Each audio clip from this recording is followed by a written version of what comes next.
তবে কুরবানির সামনে আছে, এই 10 দিনের মধ্যে আমরা পশু কিনবো।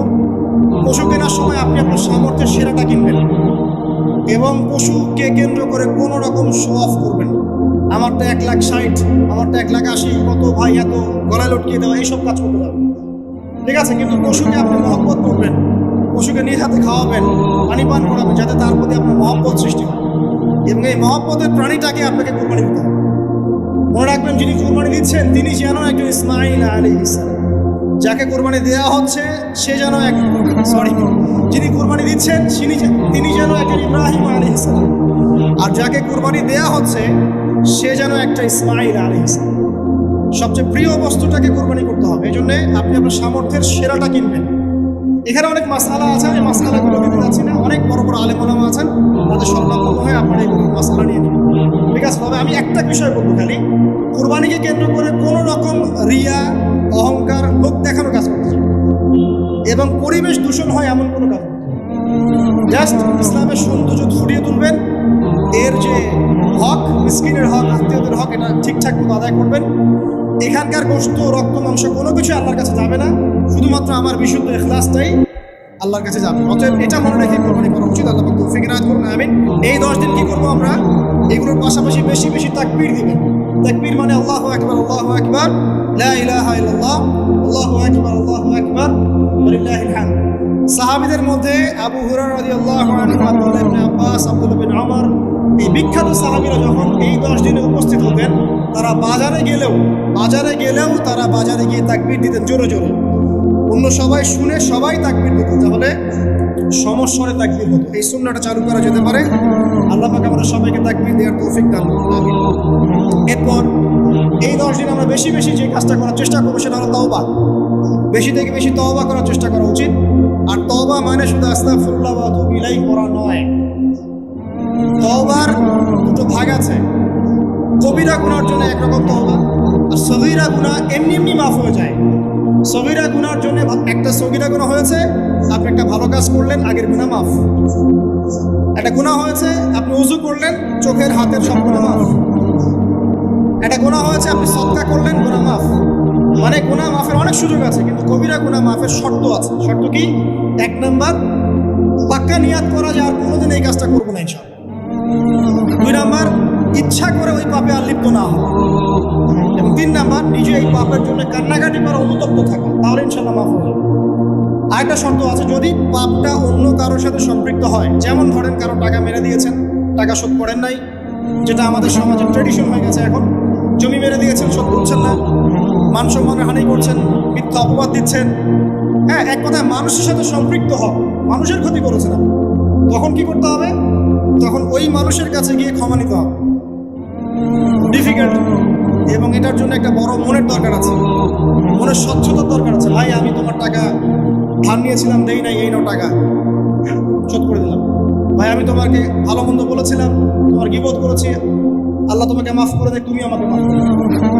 ডিফিকাল্ট এগুলো করতে হলে বড় মন লাগবে। আর যদি এগুলো আমরা না করতে পারি তাহলে সমস্যা আছে।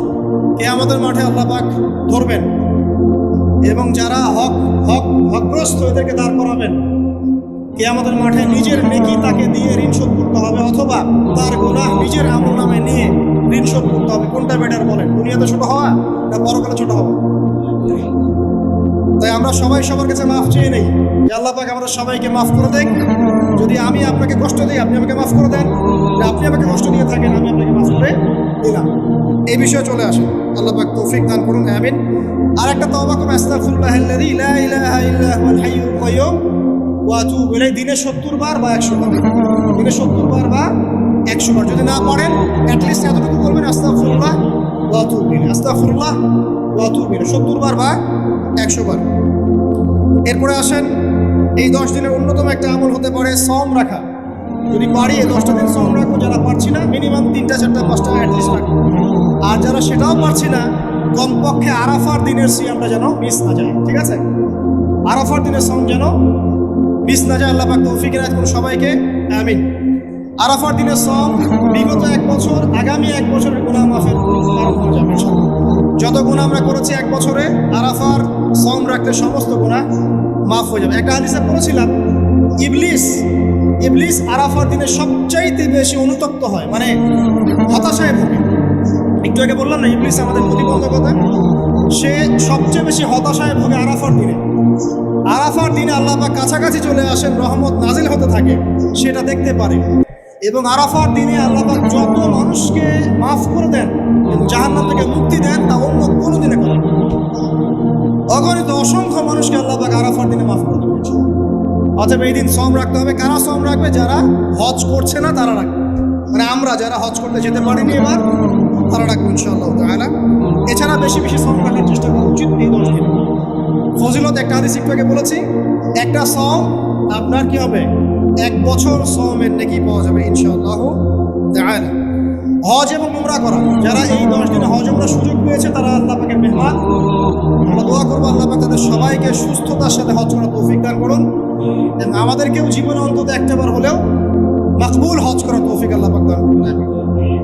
এবং একটা হাদিসে এসেছে, যে ব্যক্তি বিশুদ্ধভাবে হজ করতে পারে, মাকবুল হজ, মাবরুর হজ, সেই ব্যক্তি ওই দিনের মতো নিষ্পাপ হয়ে যাবে যেদিন তার মা তাকে প্রসব করেছে। আরও একটা কাজ আছে এই 10 দিনে, সেটা হলো ঈদ উল আজহা এবং কোরবানি। ইনশাআল্লাহ তাআলা নেক্সট যে খুতবা আসবে সেই খুতবায় আমরা কোরবানি, এর মর্ম, এর গভীরতা, এর শিক্ষা নিয়ে আলোচনা করবো ইনশাআল্লাহ। তবে কোরবানির সামনে আছে, এই 10 দিনের মধ্যে আমরা পশু কিনবো। পশু কেনার সময় আপনি আপনার সামর্থ্যের সেরাটা কিনবেন এবং পশুকে কেন্দ্র করে কোনো রকম শো অফ করবেন।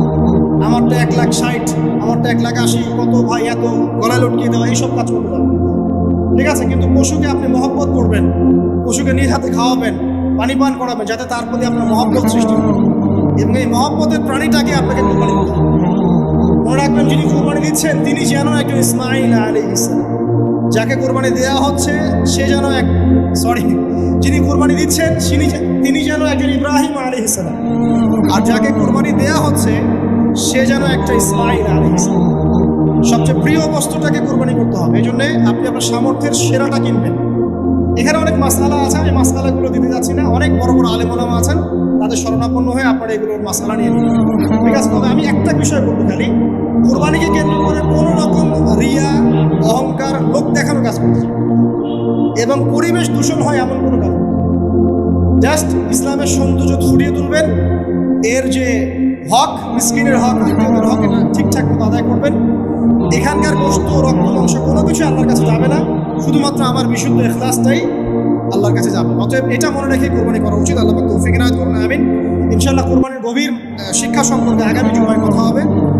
আর সর্বশেষ কথা হলো যে এই কাজগুলো, কোরবানি বলেন, এই যে নামাজ, তাসবিহ, তাহলিল, কোরআন তেলাওয়াত, তাওবা, তাকবীর, সওম, এই কাজগুলো পারিবারিকভাবে এবং সামাজিকভাবে করার চেষ্টা করেন, তাহলে ইসলামের সংস্কৃতি, হৃদ্যতা, ভালোবাসা ফুটে উঠবে।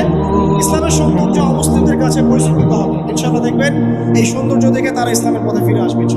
মানুষ যতটুকু করে তার চেয়ে বেশি দেখাতে চায়।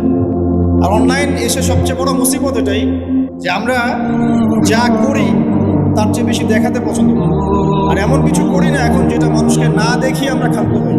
নতুন জামা কিনলে দেখাতে হবে, বিয়ে করলে দেখাতে হবে, বউকে নিয়ে ঘুরতে গেলে দেখাতে হবে, কোরবানি সামনে আসছে, কে কত বড় গরু কিনবে এটাও দেখাতে হবে, বন্যার্থ থেকে ত্রাণ দেওয়া হয়েছে, কে কতটুকু দিয়েছে দেখাতে হবে। যতক্ষণ না দেখাচ্ছি ততক্ষণ যেন আমাদের আমল কবুল হচ্ছে না। ভাবটা এমন। অনলাইনের সবচেয়ে মারাত্মক জায়গা এটা। এটা মানুষকে লোক দেখানো বিষয় শিখিয়েছে। আর যত বেশি আমরা এগুলো শো অফ করতে গিয়েছি তত কাজের বারাকা কমে গিয়েছে এবং কাজের ফলাফল কমে গিয়েছে। তো আমরা যে আমলগুলো করব, প্রথম শর্ত হচ্ছে শুধুমাত্র আল্লাহ পাকের সন্তুষ্টি উদ্দেশ্য থাকবে। 2, নবী সাল্লাল্লাহু আলাইহি ওয়াসাল্লামের সুন্নাহর অনুসরণে হতে হবে। তাহলে জীবনের প্রতিটা কাজই হবে ইবাদত, যার জন্য আল্লাহ পাক আমাদেরকে সৃষ্টি করেছেন। ওয়া মা খালাকতুল জিন্না ওয়াল ইনসা ইল্লা লিয়াবুদুন। এখন সমস্যা হচ্ছে আমরা এবং আল্লাহ এর মাঝখানে আরো একজন সত্তা আছে। তার নাম কি বলেন দেখি? জি, আল্লাহ এবং আমাদের মাঝখানে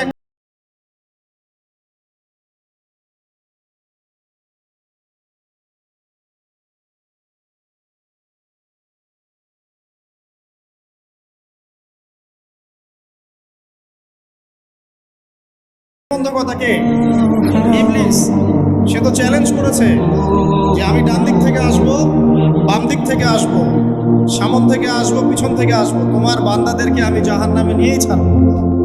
এই চ্যালেঞ্জ করেছে কে? ইবলিস। এবং সে কিন্তু আল্লাহর কাছে কিয়ামত পর্যন্ত হায়াত চেয়েছে, আল্লাহ পাক হায়াত দিয়েও দিয়েছে। এটাই পরীক্ষা। তো ইবলিস এবং তার অনুসারী জিনের মধ্য থেকে এবং মানুষের মধ্য থেকে যারা আছে, এরা আল্লাহর বান্দাদেরকে এই উদ্দেশ্যটা ভুলিয়ে দেয় যে আল্লাহ পাক আমাদেরকে তার ইবাদত করার জন্য সৃষ্টি করেছে। যেমন দেখুন, জিন শয়তান আমাদের ইবাদতের মধ্যে সমস্যা সৃষ্টি করে, নামাজের মনোযোগ নষ্ট করে দেয়, তাই না? আচ্ছা, আবার দেখবেন পরিবার চালাচ্ছেন, আপনি খুব অনেস্টির সাথে পরিবার চালাচ্ছেন, কিন্তু পরিবারের লোকজন আপনার কথা শোনে না, ফিতনা ফাসাদ সৃষ্টি করে রেখে দিলে আপনাকে আল্লাহর পথ থেকে সরিয়ে দেয়। আপনি ভালো থাকতে চাচ্ছেন, সমাজের মানুষ আপনাকে ভালো থাকতে দিচ্ছে না। আপনি জুলুম করবেন না, কিন্তু জুলুমের শিকার হচ্ছেন। আপনি সুদ খেতে চাইছেন না, খেতে বাধ্য হচ্ছেন। মানে আপনি আল্লাহর পথে চলতে চাইলেও জিন শয়তান আর মানুষ শয়তানরা আপনাকে বাধা দিচ্ছে, এবং শয়তান দুনিয়ার শোভা চাকচিক্য আপনার সামনে তুলে ধরে আল্লাহর পথ থেকে আমাদেরকে সরিয়ে রাখছে, তাই নয় কি? এটা আল্লাহ পাক খুব ভালো করেই জানেন যে আমার বান্দাদের সবচেয়ে বড় প্রতিবন্ধকতা হবে শয়তান, আদু মুবিন, সুস্পষ্ট শত্রু হবে। এই কারণে আল্লাহ রাব্বুল আলামিন কিছু নেয়ামত আমাদেরকে উপহার দিয়েছে। যেমন প্রত্যেক দিন 5 ওয়াক্ত নামাজ আল্লাহ পাক ফরজ করেছেন। এর মধ্য দিয়ে কি হয়, একজন মানুষ যদি মনে করেন যে ফজরের নামাজ পড়েছে, জোহরের নামাজ আসতে আসতে সে কোনো পাপ কাজ করে ফেলেছে, দুনিয়ার নেশায় মত্ত হয়ে গেছে বা আল্লাহকে ভুলে গেছে, কথার কথা, যখন জোহরের আজান হবে সে আবার মসজিদে আসবে, আবার সে আল্লাহকে স্মরণ করবে। আল্লাহ পাক তাকে স্মরণ করার মাধ্যম তৈরি করে দিয়েছেন। এভাবে আসরের ওয়াক্ত যেতে যেতে যদি কোনো পাপ করে, আসরের আজান শুনলে আবার মসজিদে আসবে, আবার চেষ্টা করবে, আবার আল্লাহর কাছাকাছি চলে আসবে। এভাবে মাগরিব, এভাবে এশা। প্রত্যেক দিন মানুষ যদি আল্লাহকে ভুলে যায়, আল্লাহ পাক তাকে স্মরণ করানোর মাধ্যম সালাতের মধ্য দিয়ে দিয়েছে। এখন মনে করেন সপ্তাহে সে আল্লাহকে ভুলে গেছে, সপ্তাহে আল্লাহর কথা খুব একটা স্মরণ করতে পারেনি, দুনিয়ার মোহে সে ব্যস্ত হয়েছিল। জুমার দিন তো অ্যাটলিস্ট মসজিদে আসবে না? জুমার দিন এসে সে খতিবের কাছ থেকে বয়ান শুনবে, নামাজ পড়বে, ওয়াজ নসিহত শুনবে, ইনশাআল্লাহ আল্লাহ চাইতো সে তওবা করে আল্লাহর পথে ফিরে আসতে পারে। আবার দেখেন মাসে আল্লাহ পাক 3টা সম দিয়েছেন না? 3টা সম মাসে রাখার সুন্নাত।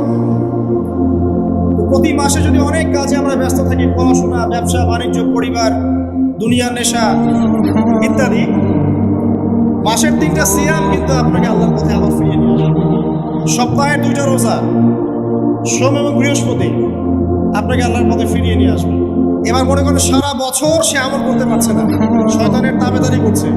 রমাদান মাস আল্লাহ পাক দিয়েছেন, রমাদান মাসে পুরো মাস ইবাদত করার মধ্য দিয়ে সে আবার আল্লাহর পথে ফিরে আসবে। আল্লাহ পাক এরকম কিছু অকেশন সৃষ্টি করে দিয়েছে, এমন কিছু উৎসব আল্লাহ পাক সৃষ্টি করে দিয়েছেন যেখানে মানুষ আমল গুছিয়ে আবারও আল্লাহর পথে ফিরে আসতে পারে। আমার পথে কিন্তু আছে।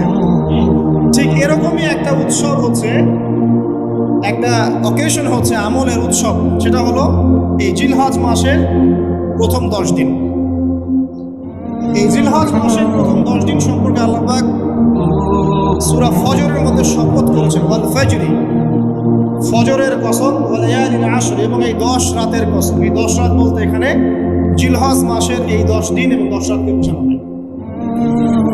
এর ফজিলত সম্পর্কে নবী সাল্লাল্লাহু আলাইহি ওয়াসাল্লাম একটা হাদিসে বলেছেন, সহিহ বুখারীর হাদিস, আনাস রাদিয়াল্লাহু আনহু, ইবনে আব্বাস রাদিয়াল্লাহু আনহুমা থেকে বর্ণিত, নবী করিম সাল্লাল্লাহু আলাইহি ওয়াসাল্লাম বলেছেন যে মা মিন আইয়ামিন আমালু সালিহু ফীহিন্না আহাব্বু ইলাল্লাহ মিন হাযিহিল আইয়ামিল আশর। আল্লাহ জিলহজ মাসের প্রথম 10 দিনের নেক আমল যত বেশি প্রিয়, আল্লাহর কাছে জিলহজ মাসের প্রথম 10 দিনের নেক আমল যত বেশি প্রিয়, অন্য কোনো আমল এত বেশি প্রিয় না। অন্য কোনো আমল, এটা বুঝতে গিয়ে সাহাবায়ে কেরাম প্রশ্ন করছেন, ক্বালু, তারা বলছেন, ইয়া রাসূলুল্লাহ, হে আল্লাহর রাসূল, বলুন সাল্লাল্লাহু আলাইহি ওয়াসাল্লাম, ওয়ালাল জিহাদু ফি সাবিলিল্লাহ, আল্লাহর পথের জিহাদও কি নয়? আমরা তো জানি ইসলামের সর্বোচ্চ চূড়া হচ্ছে আল্লাহর পথের জিহাদ। তো নবী সাল্লাল্লাহু আলাইহি ওয়াসাল্লাম বলছেন, ওয়ালাল জিহাদু ফি সাবিলিল্লাহ, আল্লাহর পথের জিহাদও নয়। আল্লাহর পথের জিহাদও নয়। ইল্লা, তবে ওই ব্যক্তির কথা ভিন্ন, রাজুলুন খারাজা বিনাফসিহি ওয়া মালিহি ফালাম ইয়ারজি' মিন যালিকা বিশাই, কোন একজন ব্যক্তি যে তার জান এবং তার মাল নিয়ে আল্লাহর পথে বেরিয়ে গেছে, তারপরে কোনো কিছু নিয়ে সে ফিরে আসতে পারেনি, মানে সে শহীদ হয়ে গেছে, এই ব্যক্তির কথা ভিন্ন। কিন্তু অন্য যে কোনো দিনের আমলের চাইতে এই 10 দিনের নেক আমল আল্লাহর কাছে সবচেয়ে বেশি প্রিয়। তাহলে আমরা বুঝতে পারলাম, আমরা যে 10 দিনে এখন বসবাস করছি, জিলহজ মাসের আজকে কয় তারিখ?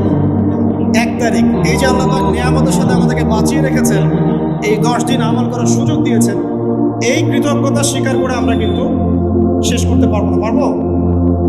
পারবো না। প্রশ্ন হচ্ছে যে এই 10টা দিন আমরা কিভাবে কাজে লাগাতে পারবো। আমি সেদিকেই যাবো ইনশাল্লাহ। তার আগে এই দিনগুলো সম্পর্কে আর কয়েকটা ফজিলতের হাদিস শুনিয়ে দিচ্ছি।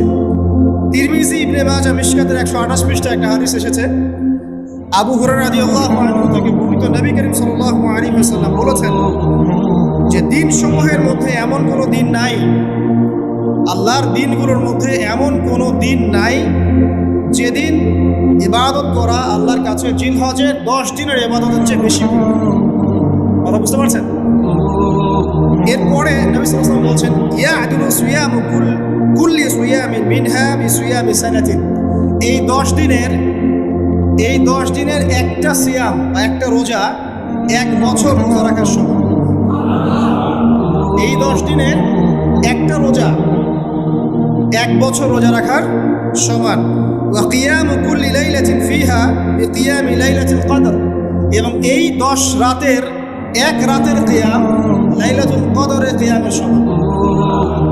আমরা জানি লাইলাতুল কদর সম্পর্কে আল্লাহ পাক কি বলেছেন, লাইলাতুল কদরি খায়রুম মিন আলফি শাহর, 1000 মাসের ইবাদত হচ্ছে উত্তম। তাহলে আমরা বুঝতে পারছি যে এই 10 দিন 10 রাত কি আমল করতে হবে, এই হাদিসটা বলে দিচ্ছে, সিয়াম এবং কিয়াম। 10টা সিয়াম না পড়েন, অ্যাটলিস্ট 3টা সিয়াম করা যাবে ইনশাআল্লাহ। করা যাবে না? একটা সোমবার পাবো সামনে আমরা, ওটা রাখা যাবে ইনশাআল্লাহ। একটা বৃহস্পতিবার পাবেন, সেটাও রাখা যাবে ইনশাআল্লাহ। আর আরাফার সিয়াম পাবেন ইনশাআল্লাহ। আরাফার সিয়াম রাখলে আগের 1 বছর, পরের 1 বছর, 2 বছরের গুনাহ মাফ হয়ে যাবে ইনশাআল্লাহ। আর কিয়াম সম্পর্কে আমি সামনে বলছি ইনশাআল্লাহ। এরপরে বাইহাকির একটা বর্ণনা আছে, জিলহজ মাসের প্রথম দশকের রাতে, জিলহজ মাসের প্রথম দশকের রাতের প্রত্যেকটা নেক আমলকে 10 দিয়ে গুণ করা হয়, 10 গুণ বৃদ্ধি করা হয়। সুবহানাল্লাহ। আরও আছে বাইহাকি এবং ইসবাহানির বিশুদ্ধ সনদে হযরত আনাস বিন মালিক রাদিয়াল্লাহু আনহু থেকে বর্ণিত আছে, জিলহজ মাসের প্রথম দশকের প্রতিদিন 1000 দিনের সমান, মানে প্রতিদিনের আমল 1000 দিন আমলের সমান, এবং আরাফার দিনের মর্যাদা 10,000 দিনের সমান। আরাফার দিন যে ব্যক্তি ইবাদত করবে ইনশাআল্লাহ তাআলা, সে 10,000 দিন ইবাদতের নেকি পাবে ইনশাআল্লাহ। তো প্রথম কি করতে হবে সেটা এই হাদিস থেকে বোঝা যাচ্ছে। হাদিসটা কি? উম্মে সালামা রাদিয়াল্লাহু আনহা থেকে বর্ণিত, নবী সাল্লাল্লাহু আলাইহি ওয়াসাল্লাম বলছেন যে জিলহজ মাসের চাঁদ যে ব্যক্তি দেখবে, সে যেন তার নখ এবং তার চুল এগুলো যেন আর না কাটে। চাঁদ দেখে ফেলেছেন, কুরবানি করা পর্যন্ত এখন চুল আর নখ যেন সে না কাটে। যদি না কাটেন তাহলে কি হবে? আপনি একটা পূর্ণাঙ্গ কোরবানির নেকি পাবেন। আর একটা কোরবানির নেকি কি জানেন? কোরবানির পশুর গায়ে যতগুলো লোমকূপ আছে ততগুলো নেকি আপনার আমল নামে যুক্ত হবে ইনশাআল্লাহ। এগুলো হাদিস। এখন আমরা প্র্যাকটিক্যাল কিছু কথায় আসি যে কিভাবে আমরা এই 10টা দিনকে কাজে লাগাতে পারি। আমি সবার আগে দোয়া করছি, আল্লাহ পাক যেন আমাকে সবার আগে এর উপর আমল করার তৌফিক দান করেন, আমার পরিবারকে তৌফিক দান করেন, এবং অতঃপর আপনাদের সবাইকে যেন আল্লাহ পাক এই তৌফিক দান করেন, আমিন। 1 নাম্বার,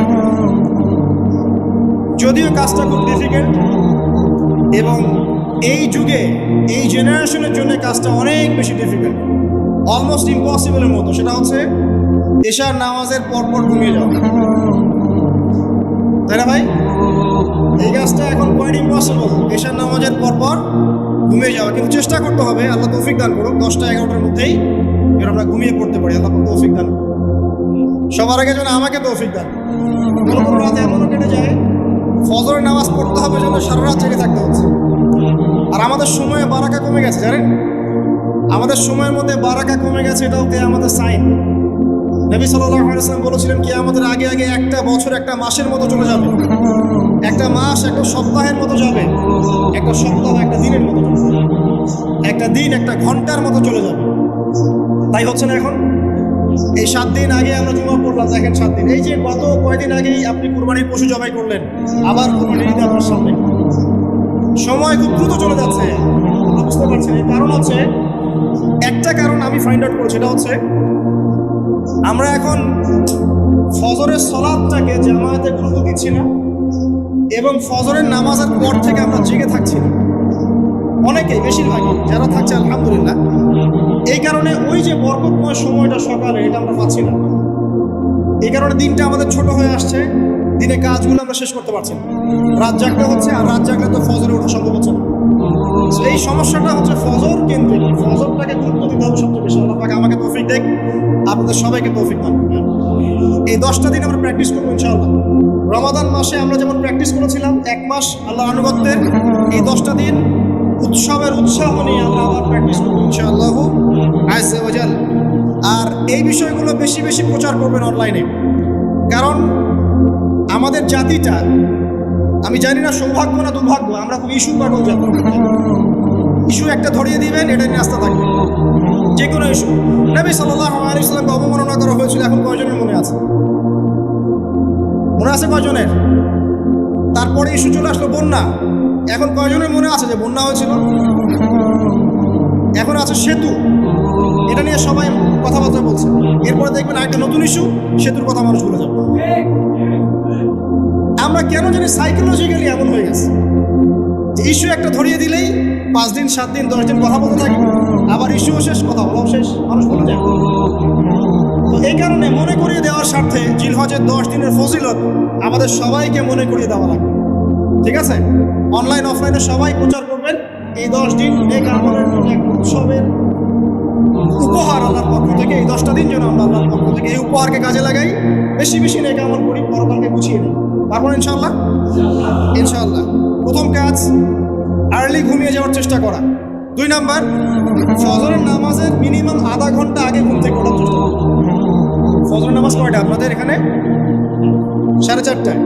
4টা বা 4:45টায় ওঠার চেষ্টা করতে হবে। আল্লাহ পাক তৌফিক দান করুন। ওযু ইস্তেনজা করার পরে মিনিমাম 2 থেকে 4 রাকাত নফল নামাজ পড়ুন। মিনিমাম 2 থেকে 4 রাকাত নফল নামাজ পড়ুন। আমরা জানি যে আমরা নবী সাল্লাল্লাহু আলাইহি ওয়াসাল্লামের মতো তাহাজ্জুদ করতে পারবেন? তার 2 রাকাত নামাজে তিনি প্রায় 4 পারা কোরআন তেলাওয়াত করেছেন। 2 রাকাত নামাজে 4 থেকে 4.5 পারা কোরআন তেলাওয়াত করেছেন। আমরা কি পারবো? আমরা পারবো না। মিনিমাম 2 রাকাত নামাজ বা 4 রাকাত নামাজ তো পড়তে পারি। এবং ওই সময়টা হচ্ছে দোয়া কবুলের সময়। আল্লাহ পাক প্রথম আসমানে নেমে আসেন। আল্লাহ পাক কীভাবে নেমে আসেন এটা আল্লাহ পাকের ব্যাপার, এটা নিয়ে আমাদের মাথা ব্যথা ঘামানোর দরকার নাই। আল্লাহ নেমে এসে আহ্বান করতে থাকেন, কারো কি কোনো চাওয়া আছে আমার কাছে? আমি সেই চাওয়া পূরণ করে দেব। কেউ কি অসুস্থ আছো? আমাকে ডাকলে আমি শেফা দিয়ে দিব। কেউ কি আমার কাছে ক্ষমা চাইবে? আমি ক্ষমা করে দেব। কেউ কি আমাকে ডাকবে? আমি তার ডাকে সাড়া দেব। এভাবে ফজর পর্যন্ত আল্লাহ পাক আহ্বান করতে থাকেন, কিন্তু আমরা আসলে ঘুমিয়ে থাকি। আল্লাহ পাক আমাদেরকে মাফ করে দিন এবং এই নেক সময়গুলোকে কাজে লাগানোর তৌফিক আল্লাহ পাক দান করুন। আমিন। এরপরে আমরা চলে আসবো ইনশাআল্লাহ ফজর জামাতে, এবং নামাজের বাহ্যিক মাসআলাগুলোকে নিয়ে বেশি বাড়াবাড়ি করবেন না, অভ্যন্তরীণ বিষয় নিয়ে ফোকাস করবেন। বাহ্যিক মাসআলা নিয়ে আমরা যথেষ্ট বাড়াবাড়ি করেছি। অভ্যন্তরীণ যে বিষয়টা আছে, নামাজের আধ্যাত্মিকত্ব, নামাজের রুহানিয়াত, নামাজের মাআরিফাত, আল্লাহকে পাওয়া, নামাজের আত্মশুদ্ধি, ইহসান, এটা নিয়ে বেশি ফোকাস করি। আমরা তর্ক করি হাত বাঁধা নিয়ে, তাই না? হাত বাঁধা নিয়ে, রফুল ইয়াদাইন নিয়ে, আমিন নিয়ে, এগুলো নিয়ে আমরা তর্ক করি। কয়জন তর্ক করেছি যে নামাজে কতটুকু মনোযোগ থাকলো তাই নিয়ে? কোনটা বেশি ইম্পর্টেন্ট? নামাজ যদি মনোযোগই না থাকে, আমার হাত বাঁধা দিয়ে আল্লাহ পাক যায় আসে না। একটা বাহ্যিক আমল করেছে, আল্লাহ পাক লিখে দিবেন, ঠিক আছে ইনশাআল্লাহ। নামাজের ইহসানটা সবচেয়ে বেশি গুরুত্বপূর্ণ নয় কি? ফাওয়াইলুল লিল মুসাল্লিন আল্লাযীনা হুম আন সালাতিহিম সাহুন, যারা নামাজ সম্পর্কে উদাসীন।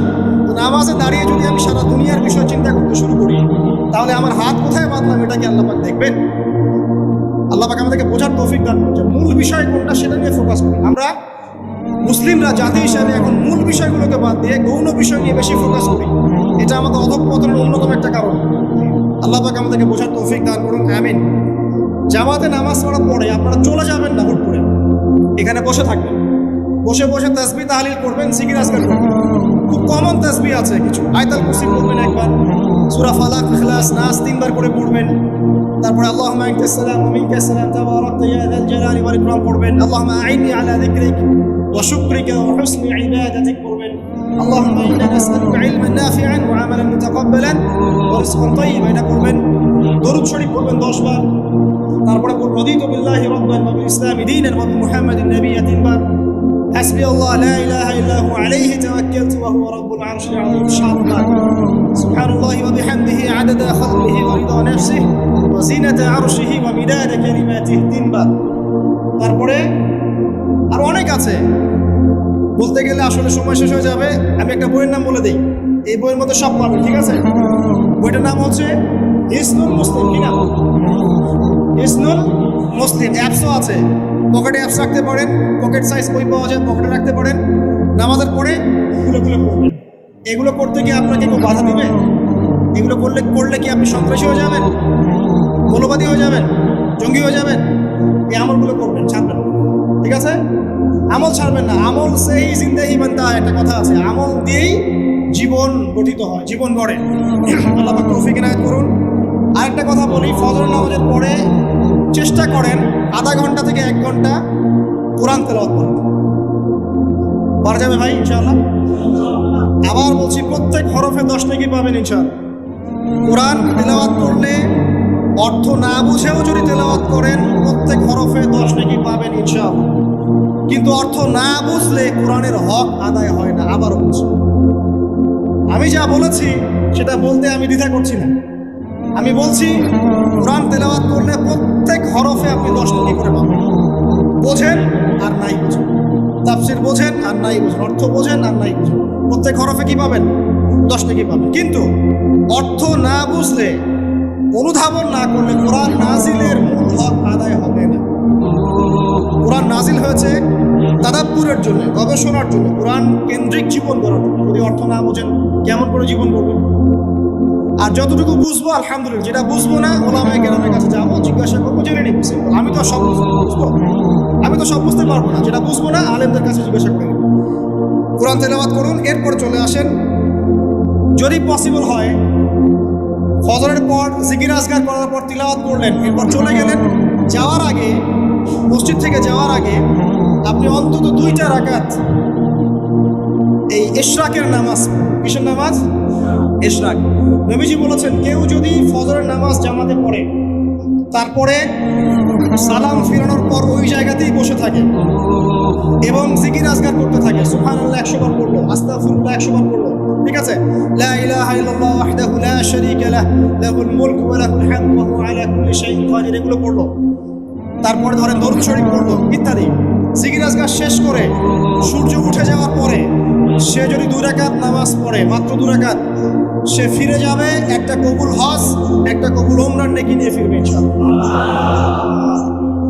আরেকটা নামাজ আছে, যদি পসিবল হয় পড়তে পারেন, 8টা থেকে 10টার মধ্যে পড়ে ফেললে ভালো, এরপরে সূর্য উঠে যায়, সূর্য গরম হয়ে যায়।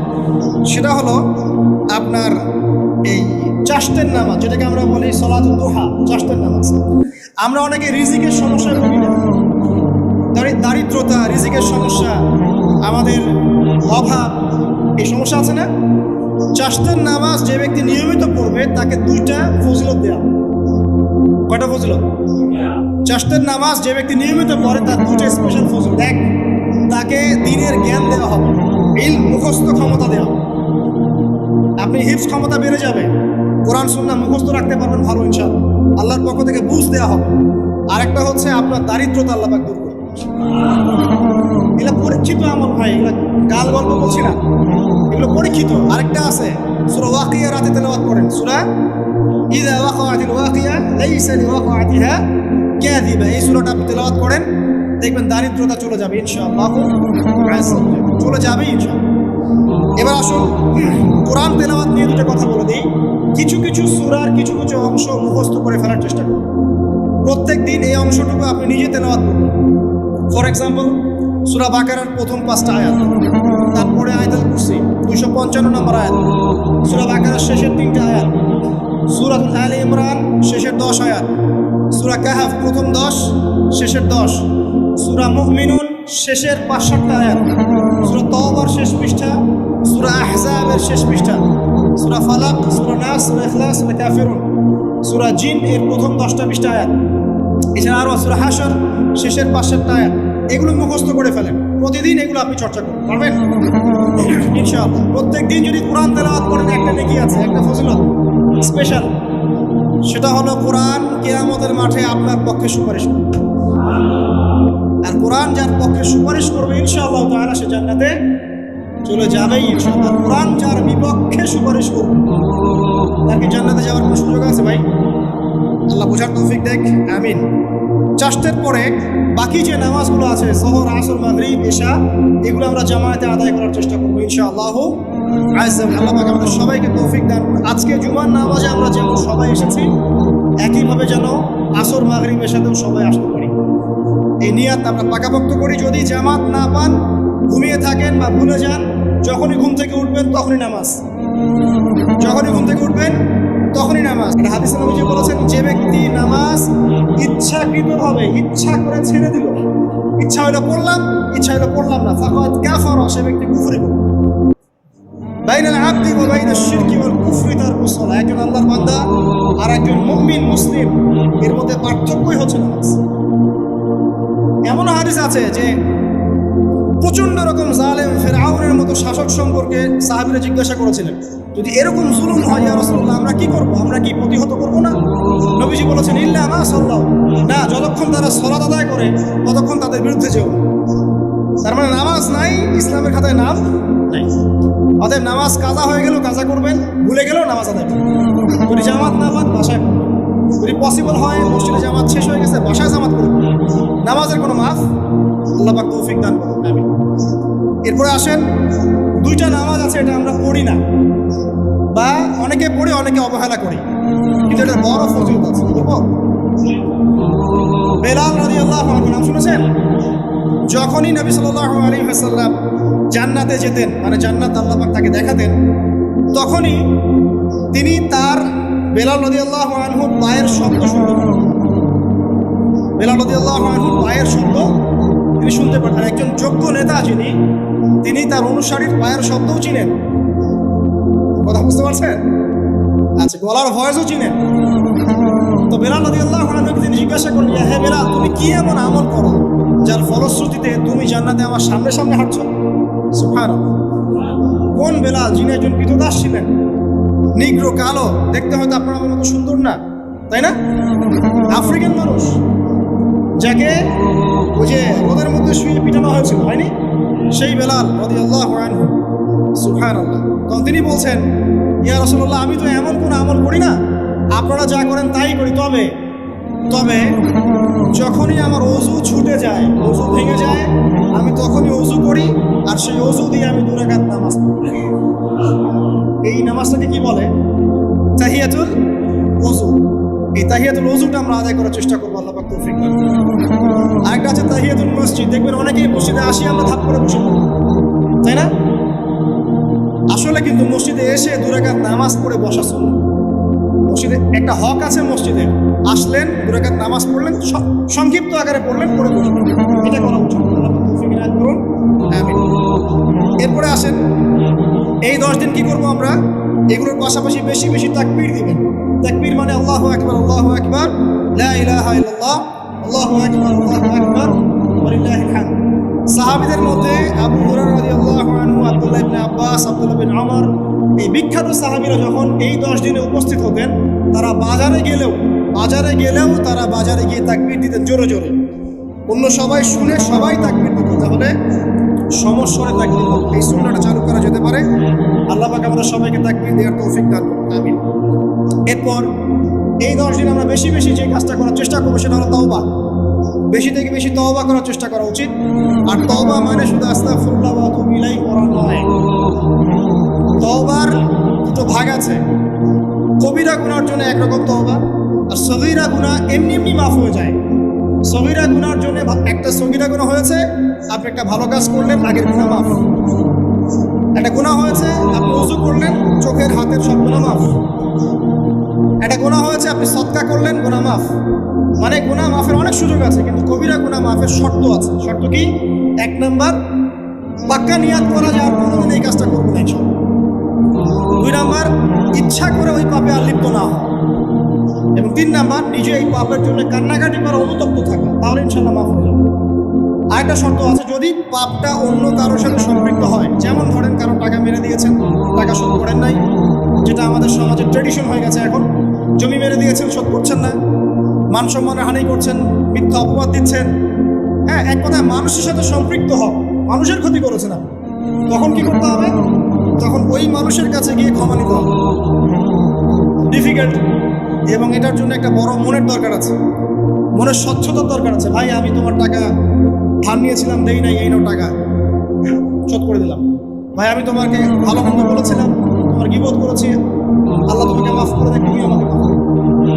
ডিফিকাল্ট এগুলো করতে হলে বড় মন লাগবে। আর যদি এগুলো আমরা না করতে পারি, তাহলে সমস্যা আছে। কিয়ামতের মাঠে আল্লাহ পাক ধরবেন, এবং যারা হকগ্রস্ত এদেরকে দাঁড় করাবেন। কিয়ামতের মাঠে নিজের নেকি তাকে দিয়ে ঋণ শোধ করতে হবে, অথবা তার গুনাহ নিজের আমল নামে নিয়ে ঋণ শোধ করতে হবে। কোনটা বেটার বলেন? দুনিয়াতে ছোট হওয়া না পরকালে ছোট হওয়া? তাই আমরা সবাই সবার কাছে মাফ চেয়ে নেই, যে আল্লাহ পাক আমাদের সবাইকে মাফ করে দেখ। যদি আমি আপনাকে কষ্ট দিই, আপনি আমাকে মাফ করে দেন। আপনি আমাকে কষ্ট দিয়ে থাকেন, আমি আপনাকে মাফ করে দিলাম। এই বিষয়ে চলে আসেন। আল্লাহ পাক তৌফিক দান করুন, আমিন। আর একটা তওবা করুন, আস্তাগফিরুল্লাহাল্লাযী লা ইলাহা ইল্লা হুয়াল হাইয়ুল কাইয়্যুম ওয়া আতুবু ইলাইহি। দিনে 70 বার বা 100 বার, দিনে 70 বার বা 100 বার। যদি না পড়েন, অ্যাটলিস্ট এতটুকু বলবেন, আস্তাগফিরুল্লাহ ওয়া আতুবু ইলাইহি, আস্তাগফিরুল্লাহ ওয়া আতুবু ইলাইহি, 70 বার বা 100 বার। এরপরে আসেন, এই 10 দিনের অন্যতম একটা আমল হতে পারে সওম রাখা। যদি পারি এই 10টা দিন সওম রাখবো, যারা পারছি না মিনিমাম 3টা 4টা 5টা অ্যাটলিস্ট রাখবো। আর যারা সেটাও পারছি না, কমপক্ষে আরাফার দিনের সিয়ামটা যেন মিস না যায়। ঠিক আছে? আরাফার দিনের সওম যেন মিস না যায়। আল্লাহ পাক তৌফিক এনায়েত করুন সবাইকে, আমিন। আরাফার দিনের সওম বিগত 1 বছর, আগামী 1 বছরের গুনাহ মাফের কারণ হয়ে যাবে ইনশাআল্লাহ। যত গুনাহ আমরা করেছি 1 বছরে, আরাফার সওম রাখলে সমস্ত গুনাহ মাফ হয়ে যাবে। একটা হাদিসে পড়েছিলাম, ইবলিস আরাফার